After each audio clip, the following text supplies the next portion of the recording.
नमस्कार, मैं हूं निकिता और आप देख रहे हैं सत्यहिंदी.com। चलिए एक नजर डालते हैं अब तक की सुर्खियों पर। समलैंगिक विवाह के मामले पर आज बुधवार को भी सुप्रीम कोर्ट में सुनवाई जारी है। केंद्र सरकार ने सुप्रीम कोर्ट से राज्यों और यूनियन टेरिटरीज को पक्षकार बनाने की मांग की है। केंद्र ने कहा है कि अदालत कोई फैसला करने से पहले केंद्र को राज्यों के साथ परामर्श की प्रक्रिया को पूरा करने का समय दे। हालांकि कोर्ट ने कहा कि फिलहाल सेम सेक्स मैरिज पर केंद्र का अनुरोध नामंजूर किया गया है। वहीं अदालत में जारी सुनवाई के दौरान सुप्रीम कोर्ट ने याचिकाकर्ता को बहस जारी रखने को कहा है। आपको बता दें कि केंद्र की मांग थी कि राज्यों को पक्षकार बनाया जाए या केंद्र के राज्यों से परामर्श प्रक्रिया पूरी करने तक सुनवाई न हो। अतीक अहमद के कातिलों की पुलिस रिमांड सीजेएम कोर्ट ने मंजूर कर ली है। तीनों आरोपियों लवलेश, अरुण और सनी को 4 दिनों की पुलिस रिमांड मिल गई है। बता दें कि पुलिस ने कोर्ट से 14 दिनों की रिमांड मांगी थी। फिलहाल पुलिस इन तीनों आरोपियों को लेकर कोर्ट परिसर से निकल चुकी है। तीनों का मेडिकल कराया जाना है। पुलिस अब तीनों आरोपियों से अतीक और अशरफ की हत्या के मामले में पूछताछ करेगी। पूछताछ में इस हत्याकांड के राज से पर्दा उठने के आसार हैं। वहीं इससे पहले आज सुबह तीनों आरोपियों को प्रतापगढ़ की जेल से कड़ी सुरक्षा व्यवस्था के बीच सीजेएम कोर्ट लाया गया। पूरे कोर्ट परिसर को छावनी में बदल दिया गया था। सिक्योरिटी इतनी टाइट थी कि परिंदा भी पर नहीं मार सकता। उत्तर प्रदेश के प्रयागराज में पुलिस हिरासत में गैंगस्टर से राजनेता बने अतीक अहमद और उसके भाई अशरफ की हत्या के बाद विपक्षी दलों द्वारा उत्तर प्रदेश की योगी सरकार पर कई सवाल उठाए गए हैं। इसी कड़ी में अब एनसीपी प्रमुख शरद पवार ने सीएम योगी पर तंज कसा है। शरद पवार ने मुंबई में एक इफ्तार पार्टी में शिरकत करते हुए कहा कि अगर सत्तारूढ़ ताकतें संविधान और कानून की अनदेखी करने की आदत डालेंगी तो देश गलत रास्ते पर चलेगा। एक देश संविधान और कानून के अनुसार चलता है और अगर कानून और संविधान को भूलकर कानून को अपने हाथ में लेकर ऐसे कदम उठाने की बात की जाती है तो ये गलत है। अगर भय का ऐसा माहौल बनाने की कोशिश की जाती है तो यह देश के लिए ठीक नहीं है।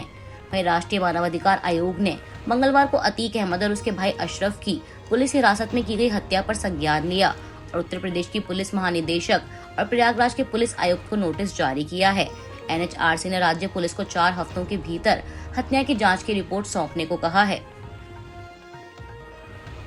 शिवसेना उद्धव ठाकरे गुट के नेता संजय राउत ने इंडिया टीवी से बातचीत के दौरान अजीत पवार पर बड़ा हमला बोलते हुए कहा कि अगर मैंने सच कहा है और इसलिए मुझे कोई टारगेट करता है तो मैं मानता हूं कि मैं सच बोलता रहूंगा। अगर कोई मुझे टारगेट करता है तो भी मैं पीछे हटने वाला नहीं हूं।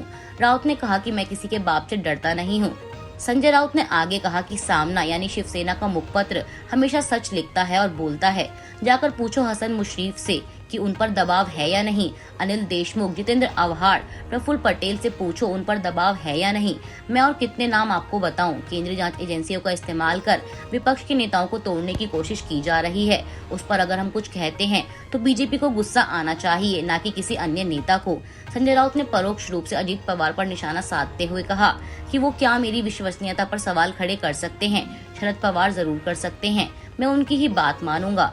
राउत ने कहा कि महाराष्ट्र में विपक्ष को तोड़ने की कोशिश हो रही है। यह बात सच है या नहीं है, अजीत पवार बताएं। क्या शिवसेना को नहीं तोड़ा गया?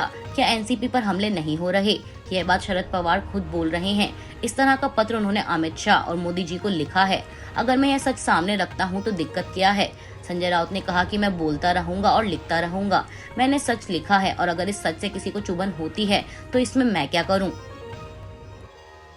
कर्नाटक में होने वाले विधानसभा चुनाव के मद्देनजर सत्तारूढ़ बीजेपी ने अपने स्टार प्रचारकों की लिस्ट जारी कर दी है। स्टार प्रचारकों की इस लिस्ट में पीएम नरेंद्र मोदी, केंद्रीय गृह मंत्री अमित शाह, बीजेपी के राष्ट्रीय अध्यक्ष जेपी नड्डा, केंद्रीय रक्षा मंत्री राजनाथ सिंह, यूपी के सीएम योगी आदित्यनाथ, केंद्रीय मंत्री स्मृति ईरानी समेत 40 लोगों के नाम शामिल हैं।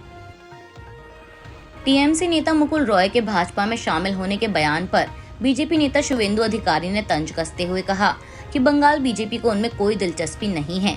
वहीं पश्चिम बंगाल बीजेपी के अध्यक्ष सुकांत मजूमदार ने कहा कि दिल्ली रवाना होने से पहले मुकुल रॉय ने ना तो मुझसे कोई चर्चा की थी और न ही किसी अन्य बीजेपी नेता से बात की थी। मुकुल रॉय ने अपनी राजनीतिक विचारधारा के कारण हमारी पार्टी छोड़ी थी। वहीं मुकुल रॉय के बेटे शुभ्रांशु रॉय ने पीटीआई भाषा से बातचीत के दौरान कहा कि उनके पिता बहुत ज्यादा बीमार हैं और वे डिमेंशिया तथा पार्किंसन बीमारी से जूझ रहे हैं। उन्होंने पत्रकारों से कहा कि मेरे पिता की मानसिक स्थिति ठीक नहीं है। मैं सभी से किसी अस्वस्थ व्यक्ति को लेकर राजनीति नहीं करने का अनुरोध करता हूँ। शुभ्रांशु ने कहा कि यह शर्मनाक है कि कुछ लोग इतना नीचे गिर गए हैं और मेरे पिता के दिल्ली जाने पर राजनीति कर रहे हैं। यह टीएमसी और हमारी पार्टी के राष्ट्रीय महासचिव अभिषेक बनर्जी की छवि बिगाड़ने की कोशिश है। नेपाल के राष्ट्रपति रामचंद्र पौडेल को आज बुधवार 19 अप्रैल को एम्स दिल्ली में ट्रांसफर किया जाएगा। फिलहाल उनका इलाज काठमांडू के महाराजगंज स्थित त्रिभुवन यूनिवर्सिटी टीचिंग हॉस्पिटल में चल रहा है। बता दें कि उन्हें मंगलवार 18 अप्रैल को ऑक्सीजन लेवल में गिरावट होने के बाद अस्पताल में भर्ती कराया गया था। डॉक्टरों का कहना है कि उनके फेफड़ों में इन्फेक्शन हो गया है और 1 महीने के अंदर ये दूसरी बार है जब राष्ट्रपति की तबीयत बिगड़ी है।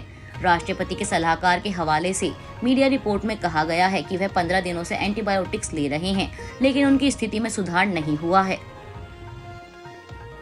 अभी के लिए बस इतना ही। बाकी की खबरों के लिए बने रहिए सत्यहिंदी.com के साथ।